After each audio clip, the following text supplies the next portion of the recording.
ఈ న్యూమరికల్ మనం అబ్జర్వ్ చేసినట్లయితే గ్రావిటేషన్ చాప్టర్లో ఎస్కేప్ వెలాసిటీ దగ్గర ఉన్నామండి.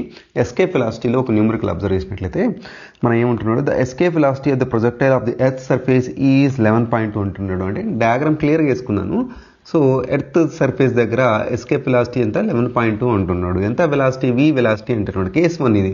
కేస్ 2 డయాగ్రామ్ నేను వేయలేదు, ఇక్కడే వేసేసాను నేను కేస్ 2 డయాగ్రామ్ కూడా. కేస్ 2లో ఏమంటున్నాడు, the body is projected with the thrice of the speed అంటున్నాడు. ట్వైస్ కానీ థ్రైస్ కానీ ఇలా ఏమన్నా అన్నప్పుడు ఇలాంటి ఫార్ములా వాడుకోవాలి మనం. Okay, the speed of the body from the away far away from the earth అంటున్నాడు. అంటే ఇది మనం ఒక గ్రావిటేషనల్ రీజన్ అనుకుందామండి. ఇది అంటే మనకి ఎర్త్ గ్రావిటేషన్ అంటే ఈ రీజియన్లో మనం ఏ పార్టికల్ వేసినా ఇక్కడి నుంచి ఇట్లా లాగబడుతుంది కిందకి. ఓకేనా, అది గుర్తుపెట్టుకోండి. సో ఇక్కడి నుంచి మనం ఎస్కేప్ అవ్వడానికి ఎంత మినిమం ఎనర్జీ మనకి ఎంత కావాలంటే 11.2 km/s కావాలి. ఇక్కడి నుంచి మనం బయటగా అబ్జర్వ్ చేసినట్లయితే, గ్రావిటేషన్ నుంచి మనం బయటకు అబ్జర్వ్ చేసినట్లయితే దీని ఎఫెక్ట్ ఉండదు మనకి. అప్పుడు మనం దాన్ని ఎక్కడ ఏ కేసులో అయినా ఇన్ఫినిటీ అని కన్సిడర్ చేస్తాం. అక్కడ వెలాసిటీ, ఫైనల్ వెలాసిటీ ఇన్ఫినిటీ దగ్గర ఫార్ అవే అంటున్నాడు కాబట్టి సో అక్కడ డిస్టెన్స్ అనేది చాలా దూరం ఉంటుంది. పొటెన్షియల్ ఎనర్జీ, కెనెటిక్ ఎనర్జీ అనేది మనకి వెలాసిటీ అనేది 0 అయిపోతుంది. మనం తర్వాత అబ్జర్వ్ చేద్దాం. ఎప్పుడైతే మనం వెలాసిటీని చేంజ్ చేసామో అప్పుడు మనకి ఇక్కడ వెలాసిటీ అనేది 0 అవ్వదు. మనకి ఇక్కడ ఇన్ఫినిటీ దగ్గర వెలాసిటీ అనేది 0 అవ్వదు. అది case 2.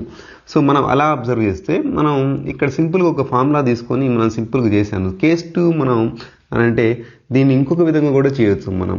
Okay, so conservation of mechanical energy అని చెప్పేసి పెట్టేసి ఆ ఫార్ములా వాడుకుని కూడా చేయొచ్చు. సింపుల్గా ఈ ఫార్ములా చూద్దామండి. దాన్ని మళ్ళీ ఇంకో షార్ట్స్లో మనం చూద్దాం.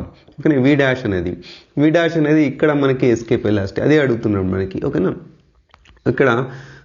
ఇక్కడ v² - v², ఇది ఎర్త్ యొక్క ఎస్కేప్ వెలాసిటీ మనకి. ఓకేనా, ఇక్కడ కొత్తగా వచ్చినటువంటి మనం వెలాసిటీ చేంజ్ చేసిన వెలాసిటీ మనం ఎంత చేంజ్ చేసాము, 3v² చేంజ్ చేసాము మనం. ఇంకా చేసుకోండి, 9v² - v² అంటే 8v² అయిపోతుంది. 8ని ఎలా రాయొచ్చు మనం, 2 × 2 × 2 ఇటు రాయొచ్చు. 2 × 2 4 కదా, √² క్యాన్సిల్ అయిపోయి బయటకు వచ్చేస్తుంది. మిగిలింది ఇక √2 మిగిలింది. v²కి రూట్ క్యాన్సిల్ అయితే v మిగిలింది. దీని వాల్యూస్ పెట్టేసాను అక్కడ 2 × సో √2 వాల్యూ 1.414 పెట్టేశాను నేను. v వాల్యూ వాడు ఇచ్చాడు, సో 11.2 అని చెప్పేసి పెట్టేస్తే v డాష్ = 31.7 km/s మనకి ఆన్సర్ వచ్చి బి ఆప్షన్ అనేది వచ్చేస్తుంది మనకి ఈజీగా.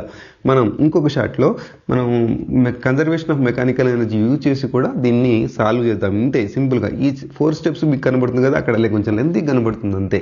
ఓకేనా.